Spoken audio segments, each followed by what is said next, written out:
O Senhor esteja convosco. Evangelho de nosso Senhor Jesus Cristo, segundo São Lucas. Naquele tempo, Jesus disse a seguinte parábola para alguns que se consideravam justos e desprezavam os outros. 2 homens subiram ao templo para orar. Um era fariseu e o outro publicano.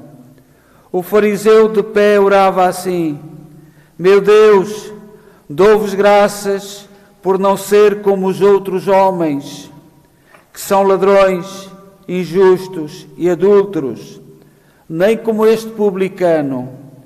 Jejuo 2 vezes por semana, pago o dízimo de todos os meus rendimentos. O publicano ficou à distância e nem sequer se atrevia a erguer os olhos ao céu, mas batia no peito e dizia: Meu Deus, tende compaixão de mim, que sou pecador.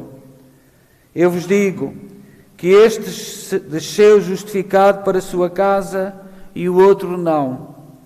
Porque todo aquele que se exalta será humilhado e aquele que se humilha será exaltado. Palavra da salvação.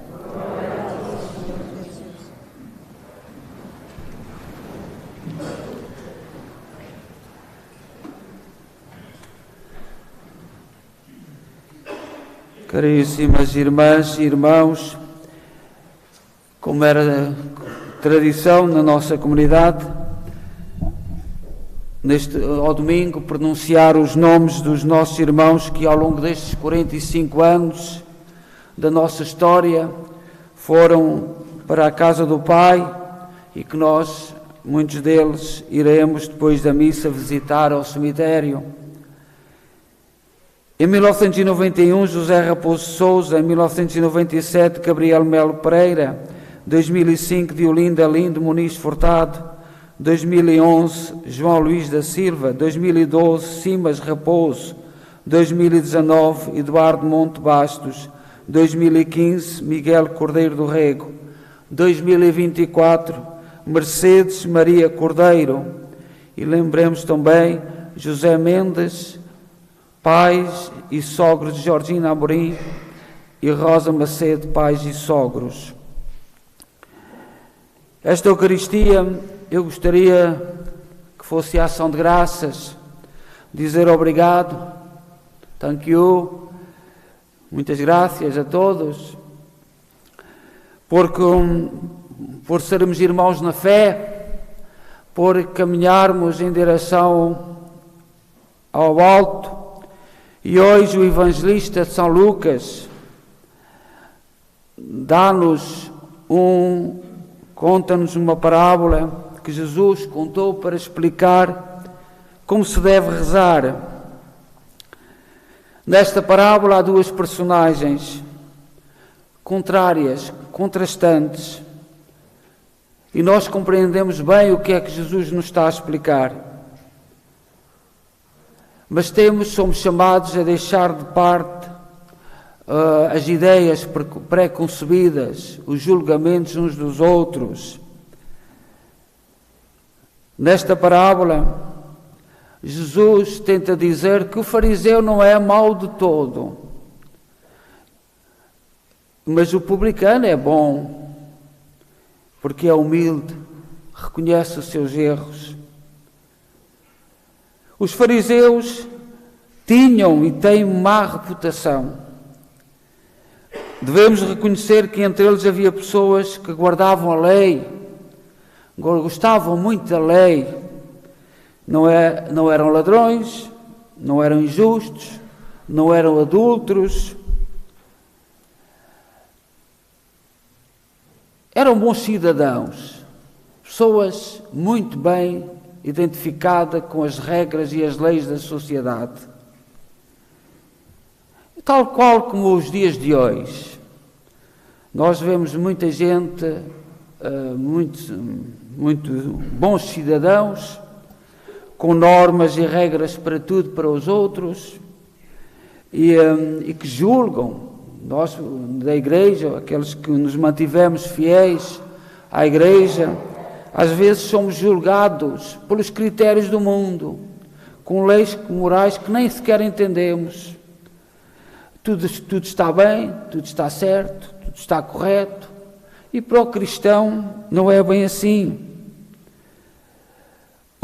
Na sociedade judaica, os publicanos eram considerados traidores, porque colaboravam com o Império Romano, que eram contra o seu povo, por isso eram considerados corruptos, pecadores. E no Evangelho de hoje, apresentamos diante do Senhor para olhar para estas duas figuras. Embora o fariseu pratique ações justas aos olhos do mundo, a sua atitude é de arrogância, prepotência, uma capacidade extraordinária de julgar os outros, de se comparar aos outros, de se considerar melhor que os outros. Não tem problemas com a lei, não tem problemas com a sociedade e, portanto, julga facilmente os outros e olha para os outros que estão ao lado a rezar com altivez e esquece de que diante de Deus somos todos únicos e que Ele nos ama na nossa maneira de ser diferente. A sua maneira de orar fecha a porta à graça de Deus. Por outro lado, o publicano sabia que era mau, sabia que praticava o mal, conhecia os seus limites, sabe que não está nas boas graças com Deus e sente vergonha. A sua presença no templo significa o seu desejo de melhorar e, por isso, deixa em aberto a possibilidade de mudança. E esta lição de humildade deste publicano, que sabe que é mau, sabe que pratica mal, abre-nos as portas do coração para nos colocar diante de Deus. Não basta estarmos bem com a sociedade, não basta nos identificarmos com tudo o que o mundo nos apresenta para nos chamarmos modernos, e vivemos agora décadas e décadas de modernismo. É preciso humildade, é preciso reconhecer o nosso pecado, os nossos erros, olhar para dentro de nós, sabermos aquilo que queremos e para onde vamos. E por isso nós damos graças a Deus por sermos todos diferentes, encontrarmos pessoas muito diferentes ao longo da nossa vida, com pensamentos diferentes. Às vezes temos que usar o silêncio, afastarmos-nos uns tempos. Não vale a pena, não vale a pena. Não vale a pena guerrear com os fariseus. Aquilo que vale a pena é curvarmos-nos diante de Deus e reconhecer o nosso pecado. Os fariseus não mudarão, mas os publicanos, alguns estão dispostos a reconhecer o seu erro. Portanto, é nesta perspectiva que nos colocamos diante de Deus.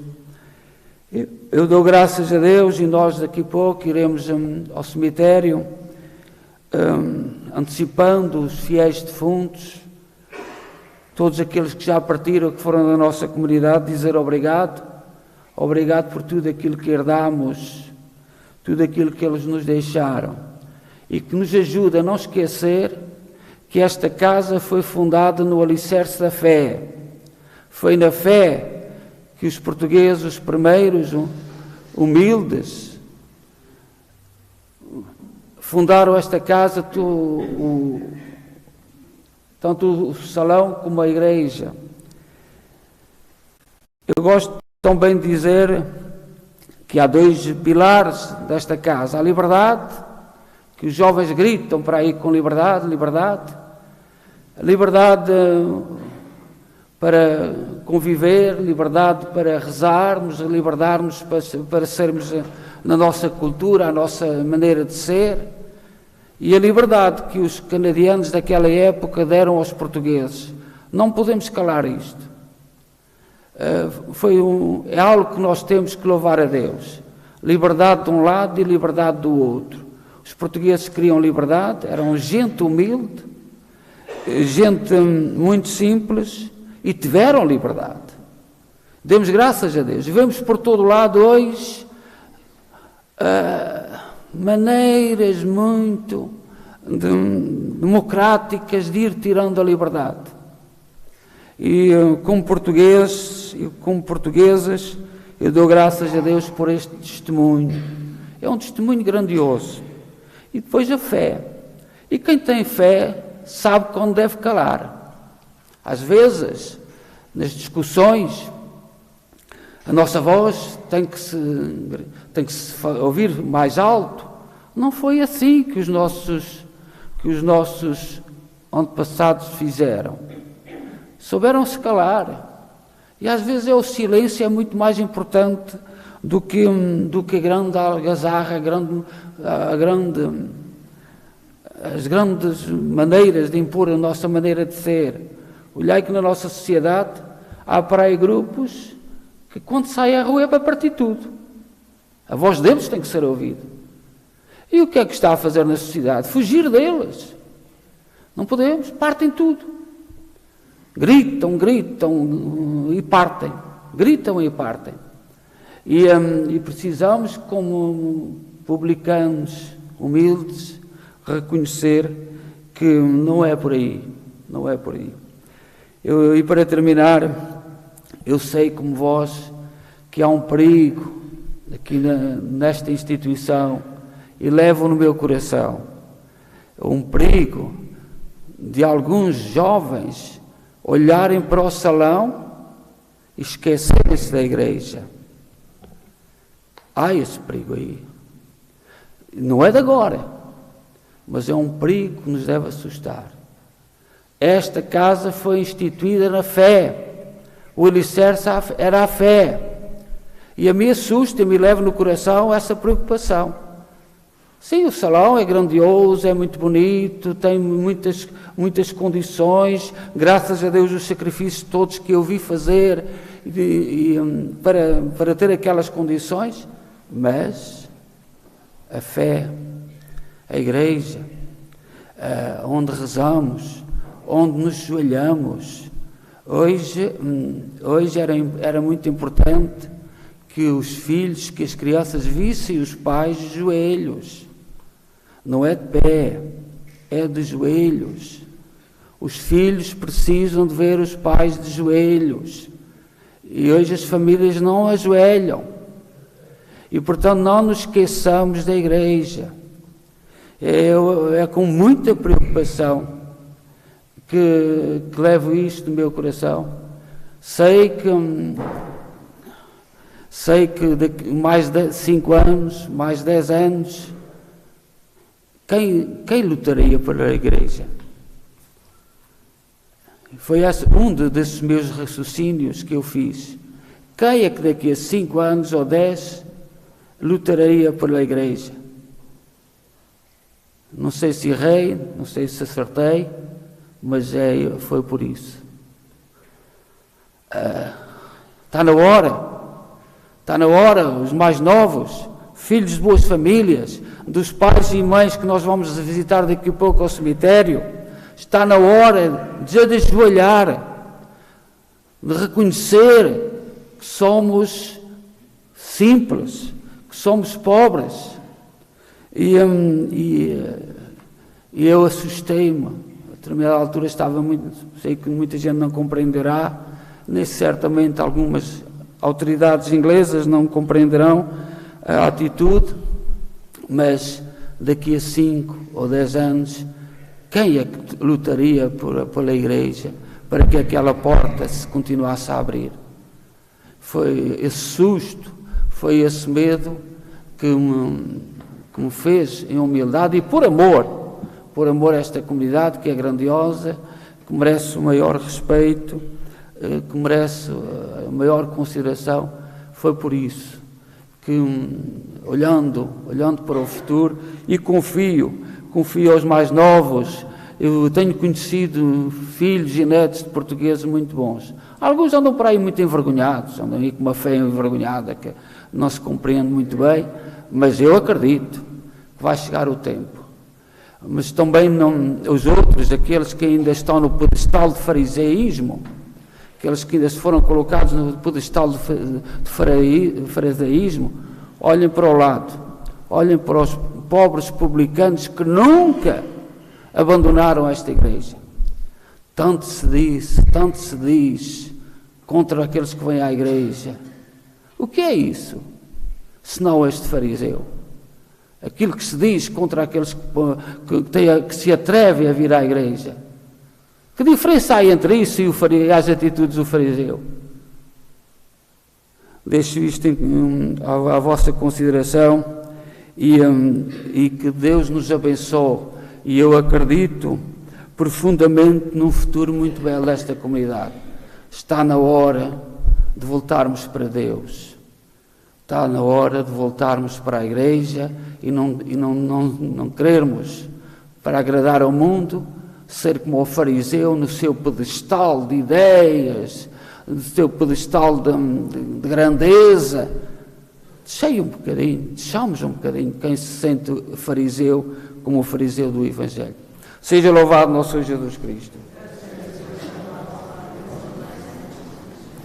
Creio só Deus,